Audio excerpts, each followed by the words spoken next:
Agora, cara, a terceira lei de Napoleão Hill é a lei de, cara, confiança em si mesmo. Confiança em si mesmo, né? Confiar em você mesmo. Ou seja, segundo Napoleão Hill, isso aqui é uma lei de sucesso, tá? E só antes de ir a fundo, né, e falar sobre isso, eu queria só fazer uma reflexão sobre a mistura entre ela e a lei anterior, que é a lei de ter um objetivo principal definido, um propósito definido, tá? Quando eu estudei bastante sobre Napoleão Hill no passado, eu falei, discordo dessa lei do Napoleão Hill. Eu discordei do propósito definido, né?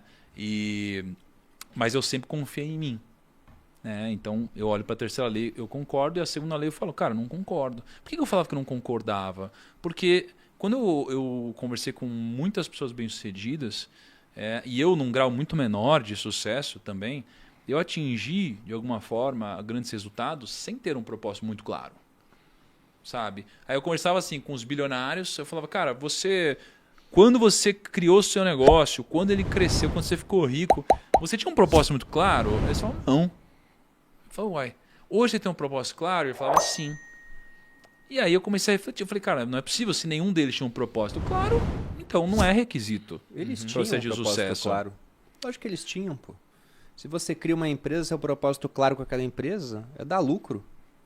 E o negócio vai crescer. E para dar lucro, você vende curso de inglês, que é o caso do Flávio, tem que vender para o máximo de pessoas. Se o curso não for bom, daqui a pouco não estão comprando mais. É que às vezes a definição do propósito acaba mudando com base no Eles podem falar, eu não tinha um propósito, poxa, espiritual, definido, que me falasse que a minha missão é algo maior. Tornar o Brasil bilíngue, assim, sabe? Uma coisa assim. Elevar a consciência mundial, né? O cara lá do We Crashed. Só que, rico, né? Mas eles tinham um propósito. Então, claro. Mas qual que é o ponto? Todos eles, cara, quando montaram um negócio, né? Ou quase todos que eu conversei, pelo menos, queriam dar certo, queriam ficar ricos, queriam crescer, etc.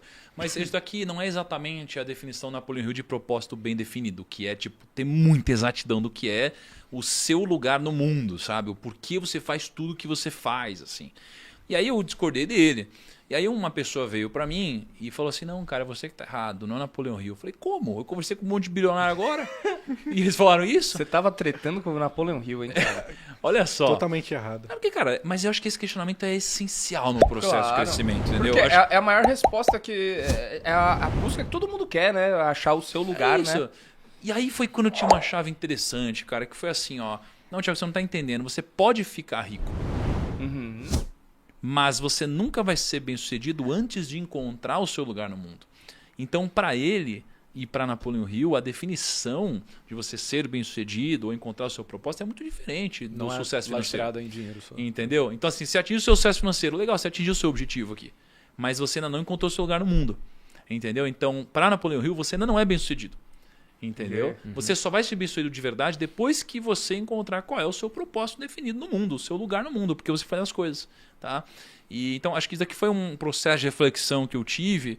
E hoje eu vou dizer que, cara, eu concordo dependendo do ponto de vista de propósito. Porque assim como o Penny falou, acho que todos eles tinham um propósito. Uhum. Mas talvez não dessa forma. Sob a ótica de, cara, qual é o seu lugar no mundo e tal. É porque depois que eles atingiram aquele propósito menor, que fica sobretudo menor olhando em retrospectiva, eles tiveram um propósito maior. Uhum. Então, um propósito mudou. É porque eu também acho muito difícil, pô, uma pessoa... Todo mundo aqui é muito novo, cara. Uhum. O Breno acho que é o mais novo da mesa? Ou o Kaique é mais novo? Não, o Breno, com certeza. O Breno, eu tenho Quanto 28. Você tá, Breno? Tenho 25. Então, 25. Poxa, com 25 não dá pra saber qual é o seu propósito no mundo. É uma minoria que vai saber disso. Você vai ter um propósito temporário, quando você bate aquele propósito, você vê, legal, mas você não fica satisfeito, e espero que não fique, porque ficar satisfeito com 30 anos deve ser horrível, pô. Por que eu digo isso? É porque a satisfação é a morte do sonho. Você fala, cheguei lá, tá bom. Vou ficar em casa agora sem fazer nada? Não, tem que estar insatisfeito mesmo em busca de um outro propósito. E quando você chega nesse outro, eu espero que você chegue e fique insatisfeito, para continuar em busca de alguma coisa maior. Porque eu sei que o Thiago gosta muito das parábolas da Bíblia, né? A dos talentos, por exemplo. A gente está aqui para multiplicar os talentos, não é para enterrar eles no solo. Então, se eu descobrir que, nossa, eu sou muito talentoso para fazer alguma coisa, a minha obrigação é fazer o máximo que eu puder com aquele talento que eu tenho, para multiplicar o máximo possível e que isso chegue a outras pessoas. Agora, às vezes a gente sabe disso a partir do momento em que a gente já consegue alguma tranquilidade financeira, né? Eu acho que não é uma obrigatoriedade você conseguir um propósito mais, sabe, tipo, metafísico, cara, sei lá, quando a gente não tem dinheiro, mas ainda assim, dinheiro liberta a gente das nossas próprias crenças. Por exemplo, você pode ouvir desaforo de alguém e não se expor, porque você acha que, putz, eu não posso peitar meu chefe. Ou eu não posso estar em determinado lugar com uma pessoa que eu amo porque, né, money, então você não pode fazer. Agora, você pensar que você tem liberdade financeira, então o que sobra, na verdade, é só a sua essência. É aquilo que você é. E como que você escolhe preencher o seu tempo agora com a liberdade que você tem. Então, se agora você pode olhar para si mesmo e refletir, putz, eu poderia estar em qualquer lugar do mundo, comendo em qualquer restaurante, com quem eu quisesse, o que de fato eu vou fazer com todo esse tempo? Então, um exercício de autoconhecimento. Dinheiro liberta a gente das amarras sociais para que a gente não precise responder a ninguém e simplesmente entenda que, tá, agora que eu tenho a minha vida, como é que eu vou preenchê-la com aquilo que eu realmente gosto? É meio que uma coisa que a gente só vai descobrir depois que tiver todo esse dinheiro. Né? Eu, pelo menos, falo do ponto de vista pessoal. Eu não conseguiria, acho que, ter esse senso sem ser egóico o suficiente, sem dinheiro o suficiente. Mas, bom, imagino que deve ter alguém que